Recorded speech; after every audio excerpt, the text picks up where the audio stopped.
Hello and welcome to the online study portal of the exam study.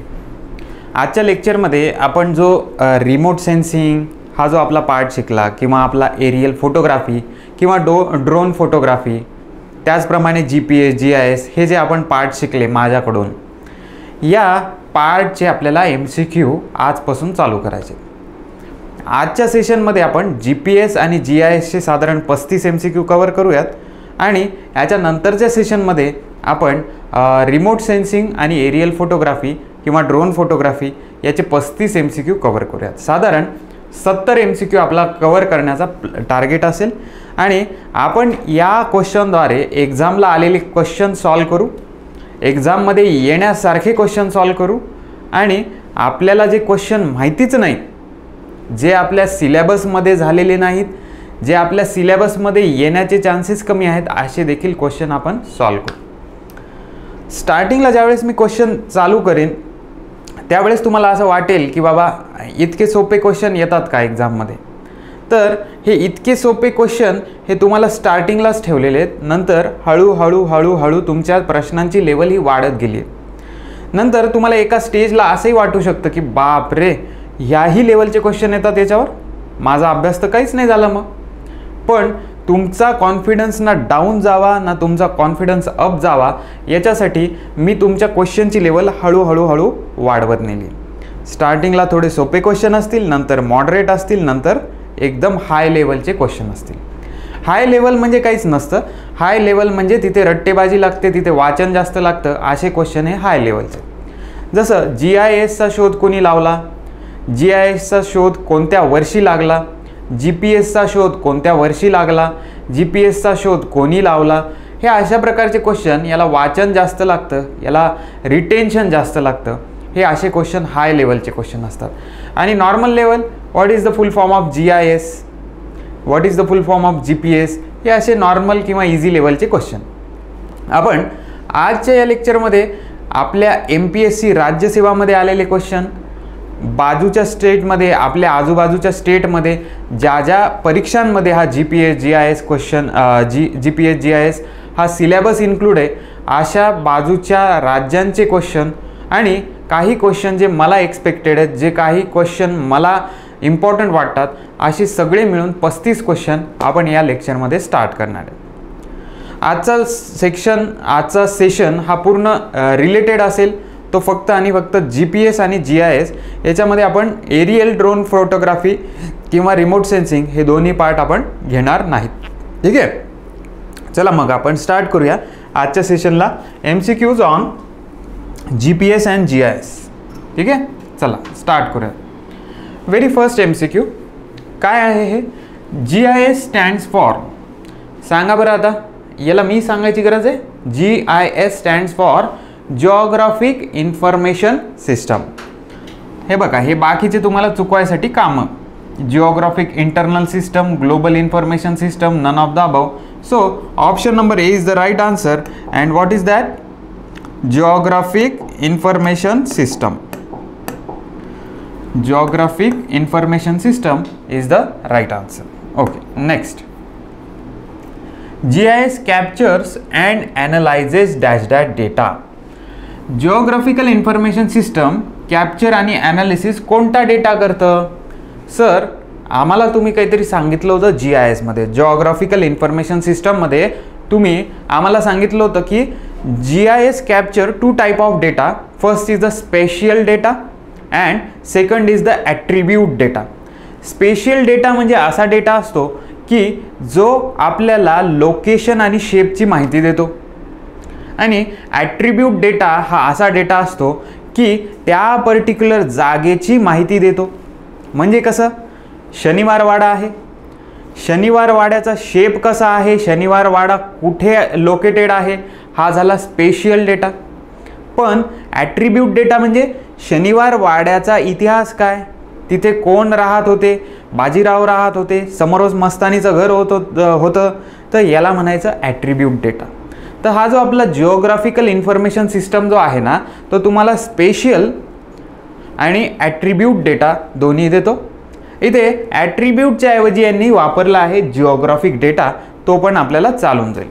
So option number C काय आहे, both A and बी हे option आपल्यासाठी right आहे, कारण आपल्या GIS मध्ये आपल्याला हे दोन्हीही डेटा कामाला येतात आणि आपलं जे GIS आहे ना ते कॅप्चर आणि ॲनालिसिस हे दोन्ही डेटा करतं, स्पेशल आणि जिओग्राफी.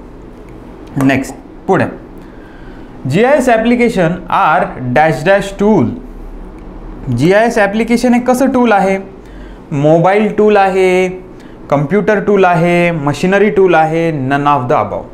आता खूप जणांना प्रश्न असा पडेल, हा जर जशाच तसा क्वेश्चन एक्झाममध्ये आला तर मुलं म्हणतील अरे GIS वगैरे तर आपण मोबाईलवरच वापरतो, GPS मोबाईलवरच वापरतो, हे मोबाईल टूल आहे.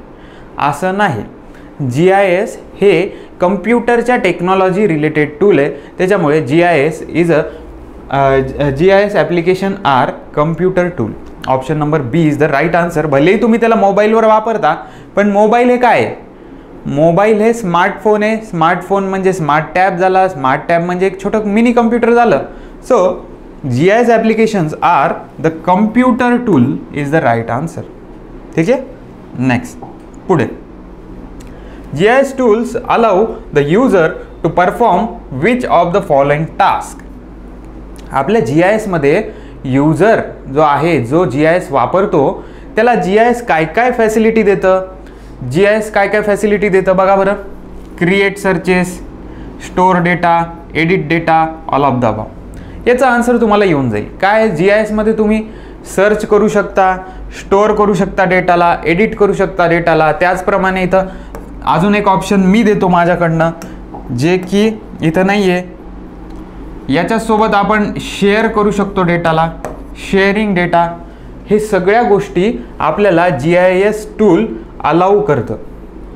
Create searches, store data, edit data, share data. So all of this correct. Option number D is the right answer. Next, एक मिनिट. Next, GIS represent a location in dash dash dimensional coordinate. आपलं जे geographic information system जे आहे, याला represent करण्यासाठी, कोणताही point represent करण्यासाठी त्याला किती डायमेन्शनची सेवा, किती डायमेन्शनची मदत घ्यावी लागते, तर त्याचं उत्तर आहे 3. GIS रिप्रेझेंट लोकेशन, कोणतंही लोकेशन रिप्रेझेंट करायला GISला 3 डायमेन्शनची गरज असते. लांबी, रुंदी, उंची या 3ही डायमेन्शनची गरज GISला असते. ओके, कोणाला काय अडचण? क्वेश्चनची लेवल सोपी वाटते ना? येईल तुम्हाला, आता तुम्हाला हळूहळू समजेल. तुम्ही म्हणताल वा वा सर, हे तर क्वेश्चन आम्ही पाहिलेही नव्हते. एकच minute. Next, GIS represents x coordinate in. हे बघा आता, हे GISचं ना मी तुम्हाला इथे एक सांगून देतो. कुठं गेलं आपलं? हे जे GIS आहे, जिओग्राफिकल इन्फॉर्मेशन सिस्टम आहे, याचे 3 कोऑर्डिनेट असतात. सर कोणते कोणते? अरे आपले नेहमीसारखेच 3 कोऑर्डिनेट असतात. कोणते कोणते coordinate? X coordinate, Y coordinate आणि झेड कोऑर्डिनेट. तर एक्झाममध्ये जर क्वेश्चन आला की GIS जिओग्राफिकल इन्फॉर्मेशन सिस्टमचे कोऑर्डिनेट एक्स काय रिप्रेझेंट करतं, वाय काय रिप्रेझेंट करतं आणि झेड काय रिप्रेझेंट करतं, तर x coordinate is in horizontal direction. Y coordinate कुठून असेल बरं? मग वाय कोऑर्डिनेट कुठून असेल? Y coordinate is in vertical direction. हे इथे वाय आले बरं. आता Y coordinate is in vertical direction. आणि उरलेलं काय असणार आहे? Z coordinate. झेड कोऑर्डिनेट कोणत्या डायरेक्शनने असणार आहे? ते असणार आहे टँजेन्शियल डायरेक्शन. ठीक आहे. Okay, X coordinate horizontal direction, Y coordinate vertical direction आणि टँजेन्शियल डायरेक्शन जे आहे ते झेड कोऑर्डिनेट असतं GISचं. Which of the following parameters using GIS are correlated to represent an earth physical location. बघा, क्वेश्चन एकदा पुन्हा वाचा तुम्ही. Which of the following parameter, असे कोणते पॅरामीटर आहेत की ते GISला कोरिलेट करतात टू रिप्रेझेंट ॲन अर्थ फिजिकल लोकेशन. अर्थचं फिजिकल लोकेशन दाखवण्यासाठी GISला कोणत्या कोणत्या पॅरामीटरची सेवा घ्यावी लागते? तर लोकेशनची माहिती घ्यावी लागते, स्पेशल डेटाची माहिती घ्यावी लागते. सांगितलं ना तुम्हाला, लोकेशनसोबतच आपल्याला साईज आणि शेप माहिती, याची माहिती कळणे याला स्पेशल डेटा म्हणतात. एक्स्टंट रेफरन्सची माहिती घ्यावी लागते, म्हणजे जिथे कुठे टॅब्युलर फॉर्ममध्ये डेटा आहे, शनिवार वाड्याबद्दल टॅब्युलर फॉर्ममध्ये जिथे डेटा आहे तो या GISला कन्वर्ट करून तिथे अप्लाय करणे, म्हणजे एक्सटर्नल रेफरन्सची माहिती घ्यावी लागते. तर साधारण आपल्याला GIS हा कोरिलेट करण्यासाठी, कोणताही फिजिकल लोकेशन दाखवण्यासाठी अर्थच्या, याच्यासाठी आपल्याला लोकेशनची गरज लागते, स्पेशल डेटाची गरज लागते, एक्सटेंट रेफरन्सची गरज लागते. All of the above answer. मला वाटत नाही हे मी आत्ता जे बोललो तुमच्या डोक्यामध्ये गेलं असेल, त्याच्यासाठी मी 1 मिनटं तुम्हाला एक्सप्लेन करतो. मी आत्ता असं बोललो की या GISला ना काहीतरी पॉईंट लोकेट करायचे, तर याला कोणकोणत्या गोष्टींची गरज भासते रिप्रेझेंट करायला. जसं आता मी थोडे 2-3 क्वेश्चन अगोदरच सांगितलं की GIS हा असा डेटा आहे की जो स्पेशल डेटाला अटॅच आहे, जो ॲट्रिब्यूट डेटाला अटॅच आहे. या स्पेशल डेटा आणि ॲट्रिब्यूट डेटासोबतच आपल्याला काही एक्सटर्नल रेफरन्सेस घ्यावे लागतात. एक्सटर्नल रेफरन्सेस म्हणजे काय असतं की एखाद्या पुस्तकामध्ये सपोज मी नेहमी शनिवार वाड्याचं एक्झाम्पल घेतो, तुम्ही ताजमहलचं घ्या, ताजमहलचं एक्झाम्पल घ्या. ताजमहलचं ना हिस्ट्री वगैरे एका पुस्तकामध्ये चांगल्या पद्धतीने लिहिली. ते चांगल्या पद्धतीने लिहिलेली हिस्ट्री त्या ताजमहलच्या लोकेशनच्या तिथं जोडणे याला म्हणायचं ॲट्रिब्यूट डेटा. त्याचं लोकेशन दाखवणे म्हणजे लोकेशनल डेटा, आणि त्याचं साईज आणि शेप दाखवणे याला स्पेशल डेटा म्हणतात. तर या तीनही डेटांचा सहारा घेऊन जो फायनल लोकेशन दाखवण्यासाठी GIS तयार होतो. तर पॅरामीटर्स कोणते कोणते आहेत GISचे? एक लोकेशन हा पॅरामीटर आहे, एक स्पेशल डेटा हा एक पॅरामीटर आहे, आणि एक एक्सटर्नल रेफरन्सेस हा एक पॅरामीटर आहे. म्हणजे याचा आन्सर आहे D, all of the above. ठीक आहे, all of the above is the right answer. Next, GIS was coined by. मला फार आवडली याची वाक्यरचना. काय हे लिहिलं काय? GIS was coined by. Coin म्हणजे find out by, found out by. Founder member कोण आहे GISचा? तुम्हाला एक सांगू, मी जितके क्वेश्चन बघितले ना, सपोज GISवर मी 100 क्वेश्चन पाहिले असतील, त्या 100 क्वेश्चनपैकी ज्या साईटवर ज्या रेफरन्सेसमध्ये मी पाहिलं त्याच्यामध्ये 2 ते 3 क्वेश्चन या पॉईंटवर होते. काय पॉईंट होता? एक तर GIS कॉइन्ड बाय, किंवा GIS कॉइन्ड बायच्या नंतर जे कोण माणूस असेल त्याच्या रिलेटेड क्वेश्चन होता. म्हणजे थोडक्यात मी सांगू, हे GIS कॉइन बाय हा मोस्टली आस्क क्वेश्चन आहे. ह्याच्याकडे जरा चांगल्या पद्धतीने लक्ष द्या. GIS was coined bye. इथे बघा, हे मी परीक्षेत असतो ना, माझं डोकं कसं चालतं सांगतो. हां, हे बघा, इथं 2 ठिकाणी रॉजर दिले, तर रॉजर असण्याचे चान्सेस आहेत बघा. आता रॉजर टॉमलिन्सन हे आहे का रॉजर जेम्स आहे हे मला परीक्षेतही माहिती नसतं. मग या दोघांमध्ये मला घ्यावा लागतो अंदाजा. असं प्रत्येकच वेळेस नाही करत बरं मी. ज्यावेळेस मला काही येत नसेल त्यावेळेस जर मला गेस घ्यायचा असेल तर मी असं करतो की इथे मला रॉजर तर दिसते, म्हणजे 2 वेळेस रॉजर आलंय, यांनी कन्फ्यूज करण्यासाठी रॉजर टाकलेला आहे. रॉजर हा माणूस असणार आहे, पण त्याच्यात सरनेममध्ये कन्फ्यूज हवं याच्यासाठी रॉजर हे ऑप्शन आहे एवढं मला कळतं. मग रॉजर जेम्स का रॉजर टॉमलिन्सन याच्यामध्ये मला कन्फ्युजन होतं, आणि आपलं उत्तर बरोबर येतं किंवा चुकीचं येतं. पण इथे GIS फाइंड आउट करणारा माणूस आहे रॉजरच, पण तो आहे टॉमलिन्सन. हे जरा इम्पॉर्टंट वाटलं मला. रॉजर टॉमलिन्सन या माणसाने GIS जिओग्राफिकल इन्फॉर्मेशन सिस्टमचा शोध लावला. ठीक आहे. Next, GIS was coined in the year. बघा, म्हणलं ना तुम्हाला मी, हे कॉइनवर मला जरा प्रश्न दिसलेत म्हणून तुम्हाला मी सांगतो की जे मी सांगतो जेवढं मी घेतो तेवढं तर नीटच करा, प्लस तुम्हाला जे वाटेल ते एक्स्ट्रा करत राहा. GIS was coined in the year of 1968. GIS was coined in the year 1968ला GISचा शोध लावला. मला वाटतं मी ज्यावेळेस GIS शिकवलं आहे त्यावेळेस हे सांगितलं आहे की GISचा 1968मध्ये शोध लागला. मग नंतर मी आपल्या भारतात कधी आलं, भारतामध्ये कसं वापरलं गेलं याच्याबद्दल तुम्हाला माहिती दिलेली आहे. सेम फॉर GPS पण मी तसंच केलेलं आहे. नेक्स्ट, पुढे, the scientist Roger Tomlinson was coined GIS was given dash dash title. तुम्हाला आता 2 मिनिटापूर्वी मी वाक्य वापरलेलं लक्षात आहे ना? मी असं वाक्य वापरलं होतं की हे GIS कॉइन्ड बाय किंवा GISचा जो फाउंडर आहे त्याच्या रिलेटेड खूप क्वेश्चन आलेले आहेत. ते तुम्हाला इथं समोर दिसतातच आहे की क्वेश्चन किती येत आहेत. आत्ता इयर कॉइन्ड विचारलं, GIS coined in the dash dash year, GIS coined by dash dash person. आता इथं पुन्हा तेच GIS the scientist Roger Tomlinson who coined GIS was given dash dash of dash dash title. आता हे क्वेश्चनचा answer सगळ्यांना येऊन जाईल. तुक्का जरी मारला तरी हे लागण्यासारखं उत्तर आहे, पण आपलं घेणं काम आहे. तर हा जो रॉजर टॉमलिन्सन आहे ना, कुठे गेला रॉजर टॉमलिन्सन? हां, तर हा रॉजर टॉमलिन्सन जो आहे याला फादर ऑफ GIS असं म्हणतात. Answer number A is the option number A is the right answer. So the scientist Roger Tomlinson who coined GIS was given father of GIS असं टायटल त्याला मिळालं. हे जे रॉजर टॉमलिन्सन आहे त्याला फादर ऑफ GIS असं आपण म्हणतो.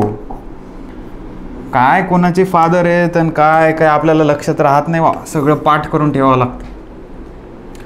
The scientist Roger Tomlinson firstly implemented GIS work on dash dash geographic information system. मला एक सांगा, रॉजर टॉमलिन्सन या व्यक्तीने GISचा शोध लावला 1968ला लावला. त्याला फादर ऑफ GIS पर्यंत टायटल दिलं, अवॉर्ड दिलं. पण आता या बाबांनी इथं असा क्वेश्चन केला की द सायंटिस्ट रॉजर टॉमलिन्सन हा जो आहे त्यांनी जो पहिल्यांदा GIS वर्क केलं ते वर्क कोणत्या कंट्रीमध्ये केलं? GISचं ते कॅनडामध्ये केलं, USA मध्ये केलं, इंडियामध्ये केलं, चायनामध्ये केलं. मला एक सांगा की इंडियाचे नावं असे असतात का बरं? म्हणजे मी माझा कॉमन सेन्स वापरतो. हा जर माणूस इंडियामध्ये असता तर थोडंफार आपल्याला इंडियन नाव वगैरे वाटलं असतं. नाही आहे, रॉजर टॉमलिन्सन म्हणजे तो इंडियाचा तर नाही आहे. त्याच्यानंतर ते नावं असतात ना काहीतरी विचित्र, काहीतरी ते वेगळेच आपल्याला प्रोनाऊन्स नाही करतायत, जे की चायनाचे नावं असतात. तर याचं नाव चायनाचं तरी वाटतंय का तुम्हाला? वाटत असेल तर सांगा, आपण ऑप्शनला टिक करून टाकू. मला तर नाही वाटत. तर इंडिया चायना हे ऑप्शन तसेच गेले. हां, आता नेहमीचा खेळ जर खेळायचा झाला आपल्याला तर असतो आपला 50-50. मग आपल्याला कळत नाही USA का कॅनडा. कॅनडाच्या जवळच येतं USA आणि USAच्या जवळच कॅनडा येतं. जवळजवळच आहे. एक नदीचा फरक आहे मला जेवढं माहिती. एक नदी आहे मध्ये, बाजूला कॅनडा आहे आणि बाजूला USA. तर आपल्याला इथे राईट ऑप्शन घ्यायचं आहे. तर हे रॉजर टॉमलिन्सन तुम्ही राईट ऑप्शन घ्यायला जाताल आणि USAला टिक मारताल. पण या बाबांनी जे GIS फर्स्टली वर्क केलं, GIS म्हणजे जिथे सगळ्यात पहिलं वर्क केलं रॉजर टॉमलिन्सननी ते आहे कॅनडा. कॅनडामध्ये सगळ्यात पहिला प्रयोग यांनी कंप्लीट केला होता GISचा. Okay, next. Modern GIS technology uses dash dash type of information. आपली जी मॉडर्न GIS टेक्नॉलॉजी आहे ना ती कोणत्या टाईपची इन्फॉर्मेशन वापरते? ॲनालॉग वापरते, डिजिटल वापरते, बोथ A and B वापरते, नन ऑफ द अबव. आपलं जे काट्याचं घड्याळ असतं ना, हे काट्याचं घड्याळ दिसतंय तुम्हाला? हे काट्याचं जे घड्याळ आहे याला म्हणायचं आपण ॲनालॉग म्हणायचं. आणि जे स्मार्ट वॉच आलेत त्याला डिजिटल म्हणायचं. जे स्मार्ट वॉच आलेत त्याला डिजिटल म्हणायचं. जे काट्याचं घड्याळ आहे त्याला ॲनालॉग म्हणायचं. मला इथे शब्द काय दिसला? मला इथे शब्द दिसला मॉडर्न. आजकाल कोणते आपण वॉच वापरतो रे मॅक्झिमम? सर आपण आजकाल स्मार्ट वॉच वापरतो कारण स्मार्ट वॉच आपल्याला खूप सारे फीचर देतात. Because it is a modern technology. Modern आहे तर ॲनालॉग तर नाही वापरणार, तर तुम्ही डिजिटल वापरणार. तर हे मी याच्यासाठी सांगितलं, इतर रट्टा मारायची गरज नाही, असंच कॉमन सेन्स लागून जातो. So answer number B is the right answer. आपल्याकडचे लोक कसे करतात माहिती आहे का? Option number C A and B दिसलं किंवा ऑल ऑफ द अबाव दिसलं की त्याला मारायचा प्रयत्न करतात. मग अशा वेळेस हे चुकून जातं. ठीक आहे. So option number B that is digital हे राईट आन्सर आहे. Modern GIS technology uses digital type of information. Digital type of information. Okay, next. Digital data in a GIS represent using dash dash data creation methods. Digital data जो आहे, नावातच काय दिसते रे राजा तुला, data कसा आहे, digital data in a GIS is represented by using dash dash data creation. Digital data असेल तर डिजिटल मेथडच तुला वापरावं लागेल, digital data creation method. Option number B is the right answer, not C. बरं का, बोथ ए अँड बी कधीच नेहमी नसतं बरं. Not option number C. Digital data आहे तर डिजिटल डेटा क्रिएशन मेथड वापरावं लागेल. Option number B is the right answer. Which of the following are the digital data creation method used for GIS data creation. GIS चा data create करण्यासाठी कोणत्या मेथडचा खालीलपैकी वापर होतो. तर याच्यामध्ये आता तुम्ही ट्राय करा बरं. सर हे काही आम्हाला माहिती नाही हो, डिजिटल GISच्या मेथड काय काय, अरे ते कुणालाच माहिती नसतं. जसे MCQ तुम्ही सॉल्व करताल ना, तसा आपल्याला डेटा मिळत जातो. जितके MCQ सॉल्व करताल तितकं तुमचं अवेअरनेस वाढेल GIS GPS बद्दल. कारण कसं असतं, जोपर्यंत तुम्ही MCQ नाही सॉल्व करत, तुम्हाला परीक्षेत सॉल्व करण्याची कॅपॅसिटी येत नाही कोणतेही MCQ. मग ते तुमचे टेक्निकल एक्झामचे असो, मग ते तुमचे प्रिलिम्सचे असो, नॉन टेक्निकलचे असो, रिझनिंगचे असो, MCQ खूप सॉल्व करायचे.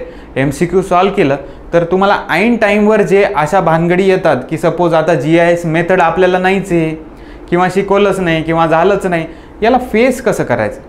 तर GIS मेथडमध्ये तुम्हाला इथं काय दिसतंय, डिजिटायझेशन, ऑर्थो रेक्टिफाईड इमेजरी, डिमॉड्युलेशन आणि बोथ ए अँड बी.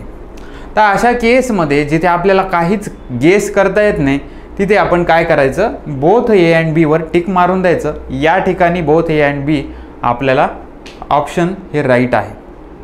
म्हणजे काय, which of the following are the digital data creation method used in GIS क्रिएशन. डिजिटल डेटा क्रिएशनसाठी GIS मध्ये कोणत्या मेथड तुम्ही वापरता. तर एक आहे डिजिटायझेशन आणि दुसरं आहे ऑर्थो रेक्टिफाईड इमेजरी. काय, ऑर्थो रेक्टिफाईड इमेजरी. आता डिजिटल डेटा क्रिएट करायचा असेल तर डिजिटायझेशन वापरणं हे तर साहजिक आहे, म्हणजे ऑप्शन नंबर ए तर आहे. नंतर इथे ए अँड बी दिलं तर थोडे चान्सेस वाढतात बीचे पण, तर असं तुम्ही लक्षात ठेवू शकता, नाही तर रट्टा मारून घ्या. डिजिटायझेशन आणि ortho rectified imagery, this both method use for the digital data creation method in GIS. ठीक आहे, GIS मध्ये हे वापरले जातात. नेक्स्ट पुढे, CAD is abbreviated as. Sir CAD काय, CADचा फुल फॉर्म विचारलाय. हे CAD जे आहे ना, हे असे क्वेश्चन कसे येतात माहिती का, तुम्हाला मी हे सांगतो जरा. आपलं जे GIS GPS aerial photography, drone photography आणि रिमोट सेन्सिंग हा जो पार्ट आहे ना, याच्यासोबत ना ICT, बरोबर ना, ICT नावाचं एक लिहिलेलं आहे बघा, इन्फॉर्मेशन कम्युनिकेशन टेक्नॉलॉजी. असं हे जे ICT आहे याच्या रिलेटेड असे क्वेश्चन तुमच्यासमोर अचानक पडतात. तर आपण काय केलं आहे, याच्या रिलेटेड सुद्धा एक दोन क्वेश्चन मी मुद्दाम टाकलेले आहेत की आपल्या सिलेबसकडून ते पण कवर व्हावं ICT. तर CAD काय आहे, CAD is abbreviated as computer aided design drafting. काय आहे, computer aided design drafting. Option number A is the right answer. जे CAD करत राहतात ना, AutoCAD नाही बरं, नुसतं CAD. तर त्या CADचं फुल फॉर्म आहे कम्प्युटर एडेड डिझाईन ड्राफ्टिंग. ठीक आहे, चलो नेक्स्ट. एक मिनट. हां, the process of capturing satellite image is called as. सॅटेलाइटमधून इमेज जी आपण कॅप्चर करतो, ही इमेज कॅप्चर करण्याची प्रोसेस याला काय असे म्हणतात. तर ऑप्शन बघा, ऑर्थो फोटोग्राफ. याच्यामध्ये काही फरक वाटतो का रे तुम्हाला, काय लहान लेकरासारखा खेळ खेळतात राव, मला तर हे बिलकुल नाही आवडत. हे ऑर्थो फोटो इथं लिहिलं आणि या फोटोलाच तर आपण फोटोग्राफ म्हणतो ना, फोटोग्राफ म्हणा का फोटो म्हणा एकच आहे ना, खाली तेच लिहिले ऑर्थो फोटोग्राफ. म्हणजे ए आणि बी तर ऑप्शन सेमच आहेत. ऑर्थो इमेज, फोटोग्राफलाच आपण काय म्हणतो इमेज. मग ऑप्शन मी वरचा क्वेश्चन वाचला जरी नाही तरी मला याच्यावरूनच कळतं हे तीनही सेमच आहेत, म्हणजे आन्सर काय असलं पाहिजे, ऑल ऑफ द अबव असलं पाहिजे ना. ठीक. The process of capturing satellite images is called as orthophoto, orthophotograph, ortho image. Answer is all of the above. Next पुढे हे क्वेश्चन जे की 10 अडकन एक्झाममध्ये येतात, मग आपण म्हणतो अरे हे तर आपल्या सिलेबसमध्ये नव्हतं किंवा सरांनी शिकवलंच नाही.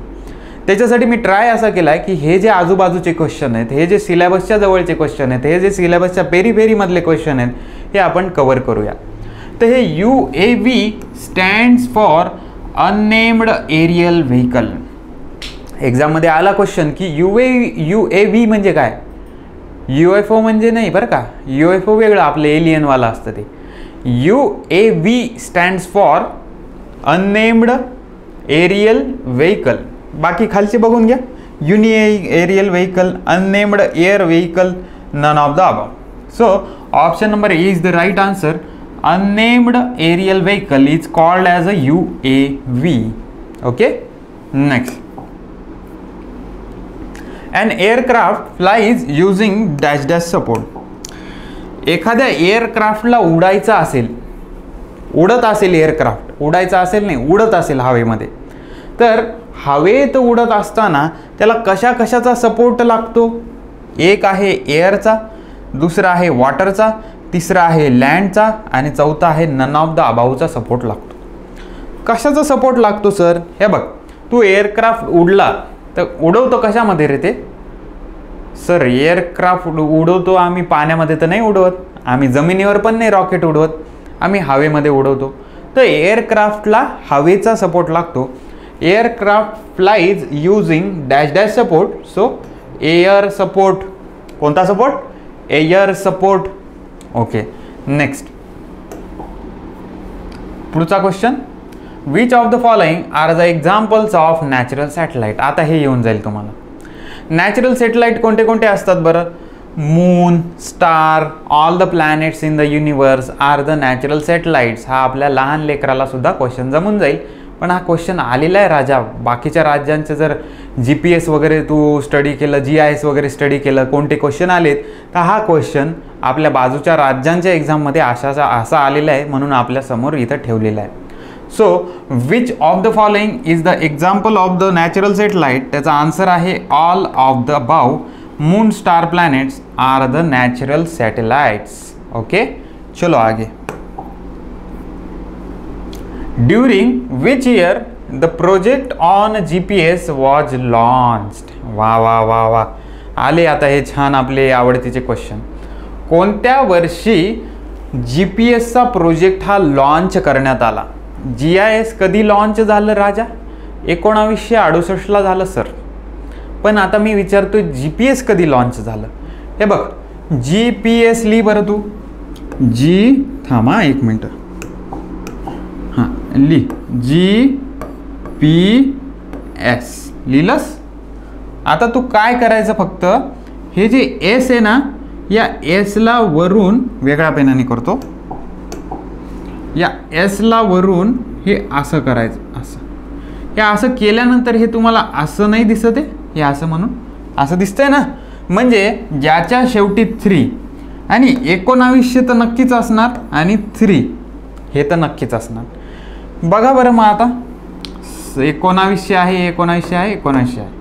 0 1 2 3. हे तुम्हाला लक्षात ठेवायची ट्रिक की during which year the GPS is launch. GPSचं येस आहे, त्याला उलटं ह्याला हे असं वर करायचं, त्याचं झालं 3. सो 1973 मध्ये GPS वरचा पहिला प्रोजेक्ट लॉन्च करण्यात आला. आता मग तेच क्वेश्चन चालू होतील की GPSचा फाउंडर मेंबर कोण, GPS कोणी शोध लावला. बघा तोच क्वेश्चन आला का आता मी जे बोललो ते. Who are the members involved in the success of GPS. मला राजा तू एक गोष्ट सांग बरं पहिले. सर तुम्ही राजा राजा का म्हणता नेहमी. आम्ही पण आहे. बरं राणी मला एक गोष्ट सांग की या GPSच्या फुल फॉर्मच दे सांगून राणी तू पहिले. तर सर GPSचा फुल फॉर्म आहे ग्लोबल पोझिशनिंग सिस्टम. बरोबर आहेस राणी एकदम तू. तर मला अजून एक सांग की आता या GPS आपण फाइंड आउट केलं, या GPS मध्ये जे लोक इन्व्हॉल्व होते का माणूस इन्व्हॉल्व होता मला नाही माहिती, कमिटी इन्व्हॉल्व होती का एक माणूस इन्व्हॉल्व होता, त्यांचे नाव दे सांगून तुम्हाला. तर GPSच्या सक्सेस पार्टीमध्ये किंवा GPSच्या सक्सेसमध्ये आपला जो रॉजर होता ना, टॉमलिन्सन नाही बरं, आता इथं रॉजर ईस्टन नावाचा माणूस आहे. रॉजर माणसं जरा मला उचापतीच दिसायला लागले. तिथेही त्या GIS मध्येही रॉजर टॉमलिन्सन होता आणि या GPS मध्ये रॉजर ईस्टन हा माणूस होता.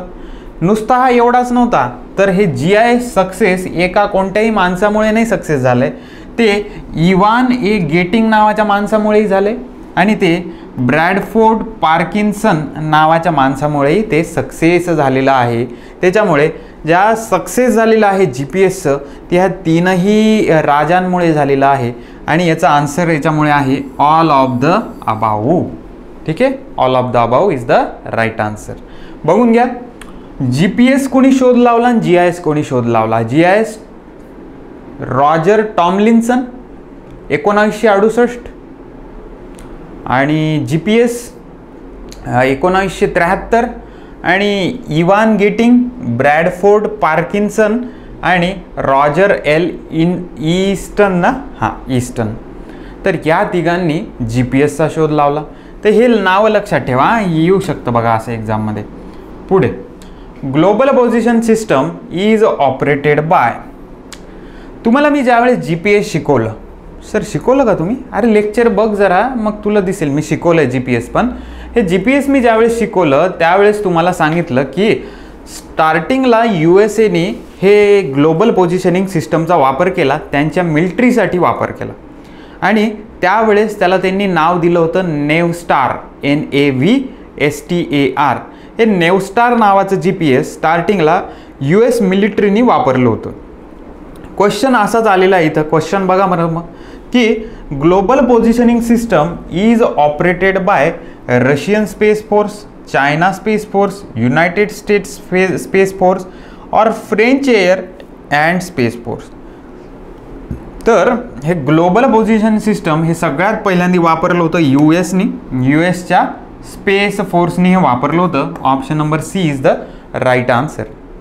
Okay, next. How many minimum satellites are operational in the constellation of GPS? तुम्हाला GPS सिस्टम ही चालू ठेवायची असेल, GPS सिस्टम ही तुमच्या मोबाईलवर दिसली पाहिजे की तुम्ही कोणत्या लोकेशनला आहात हे तुम्हाला दिसलं पाहिजे. याच्यासाठी किती नंबरचे मिनिमम सॅटेलाईट हे असले पाहिजे, तर हे तुम्हाला मी पाठच करून घेतलं होतं ज्यावेळेस लेक्चर घेतलं होतं.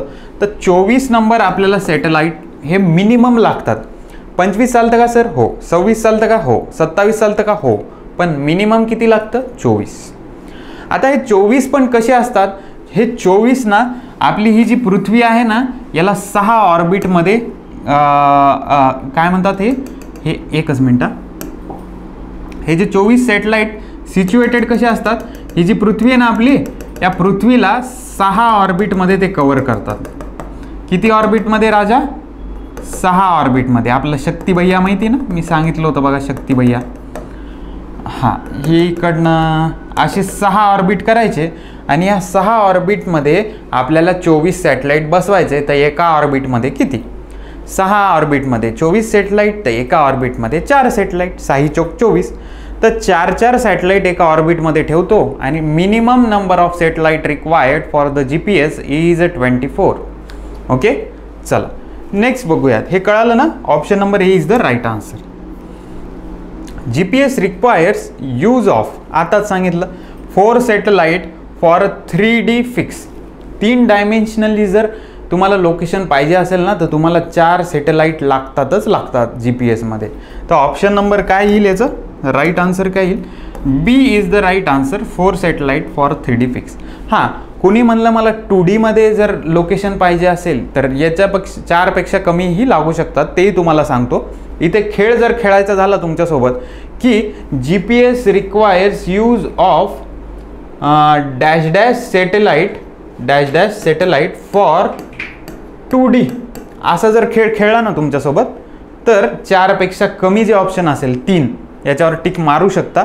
बट फॉर 3D जर लिहिलं, 3D हा शब्द आला रे आला की 4 सॅटेलाइट या मिनिमम एका ऑर्बिटमध्ये लागतात. ओके, चला नेक्स्ट क्वेश्चन बघूयात. Which of the following can be affected by atmospheric path differences? Atmospheric path disturbances. Question बघा पहिले, नंतर आपण बघू एक एक. Which of the following can be affected by atmospheric path disturbances? Atmosphere मध्ये जे काही डिस्टर्बन्सेस येतात म्हणजे कसे सर, हे बघ सॅटेलाइट तू कुठं ठेवलाय, गच्चीवर लावलायस का? इथे आपल्यावर गच्चीवर गेला आणि सॅटेलाइट लावलेला आहे, तसं नाही ना. तो अवकाशामध्ये सॅटेलाइट सोडलेला आहे. मग त्या अवकाशातून खाली त्याचे काय म्हणतात वेव्ज किंवा त्या अल्ट्रा कोणत्या वेव्ज असतील, जे काय असतील, रिमोट सेन्सिंग असेल, तर ह्या ज्यावेळेस आपल्या रिसिव्हरकडे येतात तर याच्यामध्ये कोणते कोणते डिस्टर्बन्सेस येऊ शकतात, कोणते कोणते ॲटमॉस्फिअरिक डिस्टर्बन्सेस येऊ शकतात, हे असा क्वेश्चन आहे. मला एक साधी गोष्ट सांग, हे जे तू टाटा स्काय पाहतो, डिश TV पाहतो, अजून काय एअरटेल TV पाहतो, यांचे सॅटेलाइट कुठे असतात रे?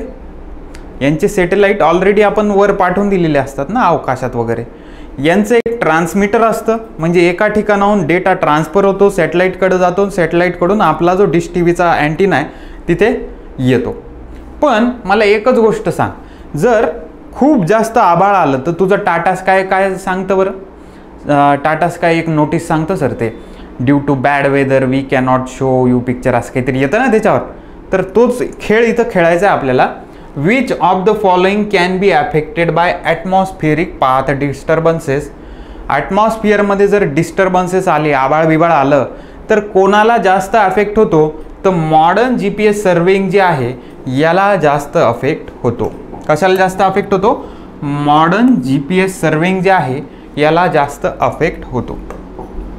पुढे, Which of the following error occurs due to atmospheric condition? Atmospheric condition मुळे कोणतं एरर ऑकर होऊ शकतं? ऑप्शन बघा, natural error, user error, propagation error आणि सिग्नल मल्टीपाथ एरर. तर ॲटमॉस्फिअरिक कंडिशन जर वाईट असेल किंवा ॲटमॉस्फिअरिक कंडिशन ही चांगली नसेल तर काय होतं माहिती का राजा? हे वरून ज्यावेळेस सॅटेलाइट त्याचा डेटा सेंड करतो ना रिसिव्हरकडे, तो रिसिव्हरकडे न जाता थोडासा डिस्ट्रॅक्ट होतो, तो वेगवेगळ्या ठिकाणी आपटून आपल्या रिसिव्हरकडे येतो. पुन्हा एकदा म्हणतो, ज्यावेळेस ॲटमॉस्फिअर प्रॉपर नसतं ना त्यावेळेस हे जे सॅटेलाइट डेटा सोडतात ना खाली रिसिव्हरकडं, हे रिसिव्हरकडं डेटा सोडला तर जातो वरून, पण ॲटमॉस्फिअरमुळे तो रिफ्लेक्ट होतो. एक पुस्तकामध्ये diffraction, not a refraction, diffraction नावाचा एक शब्द वापरला आहे. तर हा डेटा डिफ्रॅक्ट होतो असं ते म्हणतात. आणि डिफ्रॅक्ट झालेला डेटा हा मल्टिपल पाथ कवर करून तुमच्या रिसिव्हरकडे येतो. हा प्रॉब्लेम होतो. तर इथे विचारलंय, which of the following error occurs due to atmospheric condition. Atmospheric कंडिशनमुळे एरर जे कॉमनली ऑकर होतं ते सिग्नल मल्टीपाथ एरर. मल्टीपाथ म्हणजे वेगवेगळ्या पाथनी डेटा रिसिव्हरकडे येतो. हे आपलं मोस्ट कॉमन ऑकर होणारं एरर आहे. वेगवेगळ्या जागेवरनं डेटा इथून डिफ्रॅक्ट झाला, इथून डिफ्रॅक्ट झाला, असं मल्टीपाथ एरर सिग्नलचं क्रिएट होतं. So signal multipath error is the common error for the atmospheric condition. Option number D is the right answer for this question. Option number D. Next, पुढे, which of the following is not used in a tracking system. बरं राजा, मला एक गोष्ट सांगतो, स्टार्टिंगला जे आपण GISचा फुल फॉर्म बघितला होता आणि आताचे क्वेश्चन, हे जर तू कम्पेअर करू शकलास ना चुकून, तर आताची लेवल बघ जरा कशी चालली आपली. हाय चालली असं वाटतं ना? हां, तर हेच मी तुला सांगत होतो. अगोदरचेही क्वेश्चन एक्झामला आलेलेच आहेत, GISचा फुल फॉर्म विचारलेलाच आहे, पण हे पण क्वेश्चन एक्झाममध्ये आलेले आहेत. ही सगळी व्हरायटी आपण या 35 क्वेश्चनमध्ये कव्हर करत आहोत. त्याचा तुम्हाला आनंद वाटला पाहिजे. ठीक आहे, बरं ये क्वेश्चनवर, मग नंतर पुढे जाऊ आपण. Which of the following is not used in the tracking system. Tracking system जी असते या ट्रॅकिंग सिस्टममध्ये काय यूज करत नाही? मल्टिपल फ्रिक्वेन्सी नाही यूज करत, ड्युअल फ्रिक्वेन्सी नाही यूज करत, सिंगल फ्रिक्वेन्सी नाही यूज करत, मिलिटरी नेव्हिगेशन नाही यूज करत. हा प्रश्न जो आहे ना याला मी सोपं करून सांगू. हे बघ, तुला तुझं पोझिशन ट्रॅक करायचं आहे किंवा कोणाचंही पोझिशन ट्रॅक करायचं आहे, तुझ्या आवडत्या माणसाचं पोझिशन ट्रॅक करायचं की कुठे आहे बाबा तिचं पोझिशन काय आहे सध्याचं हे तुला ट्रॅक करायचं आहे. त्या केसमध्ये तू काय काय गोष्टींचा वापर करू शकतो सांगू. तू सिव्हिलियन नेव्हिगेशन सिस्टमचा वापर करतो, जे की एका नॉर्मल माणसाला सरकारने दिलेलं असतं. जे मोबाईल उघडून तू ते GPS पाहतो ना, ते GPS असतं सिव्हिलियन नेव्हिगेशन सिस्टमचं. जर तू आर्मीमध्ये असशील, तुला तिकडच्या बाउंड्रीवरचे ते तिकडचे सैनिक बघायचे असतील, कुठपर्यंत आलेत, किती जवळ आहेत, तर त्याच्यासाठी तू जे वापरतोस ट्रॅकिंगसाठी त्या सैनिकांच्या, त्या तिकडच्या चायनाच्या म्हणा, पाकिस्तानच्या सैनिक कुठपर्यंत आले त्याला म्हणायचं ट्रॅकिंग. हे कुठपर्यंत आलं हे ट्रॅकिंग जे करतो ना तू, दिस इज नॉट फॉर सिव्हिलियन लोकांना, म्हणजे नॉर्मल लोकांना हे दिसत नाही. मिलिटरीच्या लोकांना स्पेशल ऑथॉरिटी असते, स्पेशल GPS त्यांचं असतं, त्याला म्हणायचं मिलिटरी नेव्हिगेशन सिस्टम. म्हणजे तू ट्रॅकिंग कोणत्या कोणत्या प्रकारे करू शकतो. तू ट्रॅकिंग मिलिटरी नेव्हिगेशन सिस्टमनी करू शकतो, तू ट्रॅकिंग सिव्हिलियन नेव्हिगेशन सिस्टमनी करू शकतो. आता हे जे नेव्हिगेशन सिस्टम जे आहेत, हे जे GPS आहे, त्याच्यामध्ये 2 बँड असतात फ्रिक्वेन्सीचे. कोणते? एक सिंगल बँड फ्रिक्वेन्सी आणि एक ड्युअल बँड फ्रिक्वेन्सी. एक सिंगल बँड फ्रिक्वेन्सी, एक ड्युअल बँड फ्रिक्वेन्सी. म्हणजे तू ट्रॅकिंगसाठी आत्ता काय काय वापरलं मला तेवढी फक्त लिस्ट तुला जमलं तर सांग, नाही तर मीच सांगतो. सर, मी ट्रॅकिंगसाठी मिलिटरी नेव्हिगेशन वापरतो, मी सिव्हिलियन नेव्हिगेशन वापरतो, मी सिंगल बँड फ्रिक्वेन्सी वापरतो, मी ड्युअल बँड फ्रिक्वेन्सी वापरतो. मग तू वापरलं काय नाही आत्तापर्यंत? मल्टिपल फ्रिक्वेन्सी असं काही आपण वापरत नाही ट्रॅकिंगसाठी. So which of the following is not use in a tracking system. So multiple frequency जे आहे ते आपण ट्रॅकिंग सिस्टमसाठी वापरत नाही. बाकी ह्या 3ही गोष्टी वापरतो. Along with this civilian navigation हे सुद्धा आपण वापरतो. ठीक आहे, चल पुढे.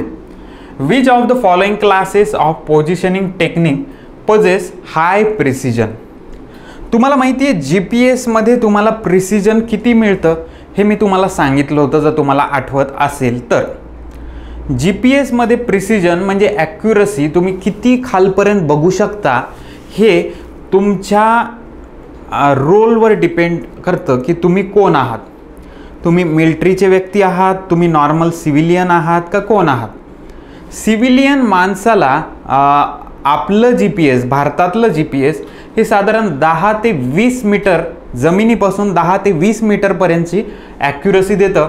तर मिलिटरीच्या लोकांना असं म्हणलं जातं, मी तर मिलिटरीचा नाही आहे, मला माहिती नाही, पण असं म्हणलं जातं की 30 सेंटीमीटरपर्यंत ॲक्युरसी, म्हणजे जमिनीपासून 30 सेंटीमीटरपर्यंतसुद्धा क्लिअर मिलिटरीच्या लोकांना दिसतं, एवढी GPSची ॲक्युरसी असते. आता या GPSच्या ॲक्युरसीबद्दल बोलायचं झालं तर GPSच्या ॲक्युरसीची ना आता लेटेस्ट अजून एक टेक्निक आली की ती फारच चांगली ॲक्युरसी देते. तिचं नाव आहे कायनेमॅटिक टेक्निक. ही kinematic technique considered as a most accurate technique for the GPS tracking. तर इथे क्वेश्चन काय लिहिलं आहे, which of the following classes of positioning technique poses high precision. म्हणजे ॲक्युरेट दाखवणारी GPS कोणती टेक्निक आहे आत्ता जी वापरल्या जाते, किंवा ॲडव्हान्स जी टेक्निक आहे ती हाय प्रिसिजनवाली अशी टेक्निक कोणती. तर हे लक्षात ठेवा, याच्यावर मला वाटतं क्वेश्चन येण्याचे चान्सेस आता आहेत. Kinematic technique is the high precision technique used for positioning in nowadays. Nowadays म्हणजे आताच्या दिवसांमध्ये पोझिशनिंग म्हणजे पोझिशन दाखवण्याची लेटेस्ट आणि हाय प्रिसिजनवाली टेक्निक ही कायनेमॅटिक टेक्निक आहे. चलो, option number D is the right answer. पुढे, which of the following is considered as a modern GPS technology. आत्ताच सांगितलं, बोल पटकन, लगेच बोल, झोपला होता का? लगेच बोल. इथं काय सांगितलं होतं, मॉडर्न GPS मध्ये कोणती टेक्नॉलॉजी तू वापरतोस? सर, कायनेमॅटिक पोझिशन सिस्टम ही टेक्नॉलॉजी तुम्हीच सांगितलं की आता आपण वापरत आहोत. Option number D is the right answer. Okay, next पुढे बोल. Galileo system for the navigation is operated by. हा जो गॅलिलिओ नावाचा माणूस होता ना, त्याचा माझा काही कॉन्टॅक्ट आलेला नाही, पण हा जो गॅलिलिओ माणूस होता त्याने गॅलिलिओ सिस्टम काढली होती एक, जी की GPS-मध्ये नेव्हिगेशनसाठी आपण वापरतो. म्हणजे कुठून कुठं चाललाय माणूस याला म्हणायचं navigation. Galileo system for navigation is operated bye. तर हा गॅलिलिओ होता ना, तो याची ही जी सिस्टम आहे ती युरोपनी वापरली आहे असं इंटरनेटवर मला भेटलं. Galileo system for navigation is used in the European countries, is operated by the European countries. बाकीच्या कंट्रीमध्ये नाही, चायनामध्ये नाही, इंडियामध्ये नाही, रशियामध्ये नाही, कोणी मध्येच USA देतं टाकून. आपल्याला USची फारच क्रेज आहे की काही डेव्हलपमेंट असेल USला टिक मारून देतो. तर असं प्रत्येक वेळे नाही चालणार. ह्या Galileo system for navigation he system आपल्याला ऑपरेट केली आहे पहिल्यांदा युरोपियन कंट्रीजनी. मध्ये त्यांना सोनं नव्हतं का विकावं लागलं त्या कंट्रीज. हां चला. The mathematical principle involved in a GPS is.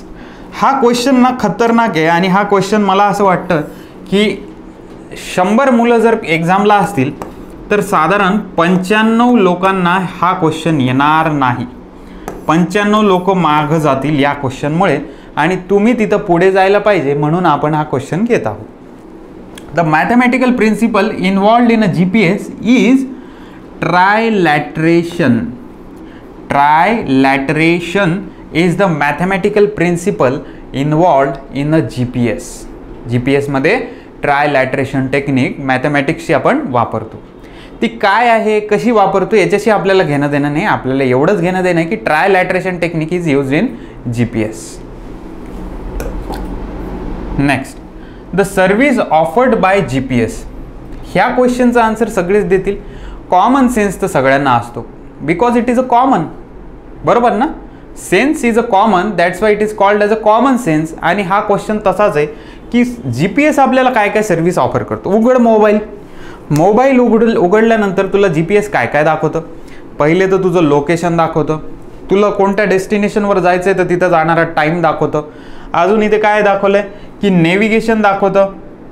Navigation म्हणजे तिथून या पॉईंटहून त्या पॉईंटवर जायला किती डिस्टन्स लागेल, किती वेळ लागेल, या सगळ्या गोष्टी आपल्याला GPS दाखवतो. याच्यातलं ऑप्शन बघ बरं मग, पोझिशन, नेटवर्क अँड टायमिंग. हे बरोबर आहे का? नाही. टायमिंग आहे, पोझिशन आहे. GPS काही नेटवर्कबद्दल बोलत नाही. Position, navigation and temperature. GPS-मध्ये टेम्परेचर दिसतं तुम्हाला? मला तर नाही कधी दिसलं. टेम्परेचर इथं पण दिलं आहे, त्याच्यामुळं हाही ऑप्शन कॅन्सल. GPS आपल्याला पोझिशन दाखवतं, नेव्हिगेशन दाखवतं आणि टायमिंग दाखवतं. तर ऑप्शन मग कोणता करेक्ट राहील रे राजा? Option number A is the right answer. Okay, option number A is the right answer. हे क्वेश्चन बघितला होता. येस, तो लास्ट क्वेश्चन होता. तेच म्हणलं मी, अचानक क्लोज कसं काय झालं. तर इथे आपण GIS आणि GPSचे 35 मोस्ट इम्पॉर्टंट क्वेश्चन जे की एक्झाममध्ये आलेले आहेत ते कवर केले. याच्यानंतरच्या लेक्चरमध्ये आपण रिमोट सेन्सिंग आणि ते कोणता उरला आहे, एरियल ऑर ड्रोन फोटोग्राफ, याच्यावर आपण क्वेश्चन घेऊ. साधारण 70 एक क्वेश्चन घेतले की तुम्हाला आयडिया तर येऊन जाईल की याच्यावर अशा प्रकारचे क्वेश्चन एक्झाममध्ये आलेले आहेत. सरांना हे इम्पॉर्टंट वाटतात आणि त्याप्रमाणे तुम्ही अजून क्वेश्चन सॉल्व करू शकता. तर आपण काय करू, हा लेक्चर आता इथेच स्टॉप करूया. याच्यानंतरच्या लेक्चरला आत्ताच सांगितलं काय करायचं आहे. तोपर्यंत okay, tata, bye bye, thank you, bye.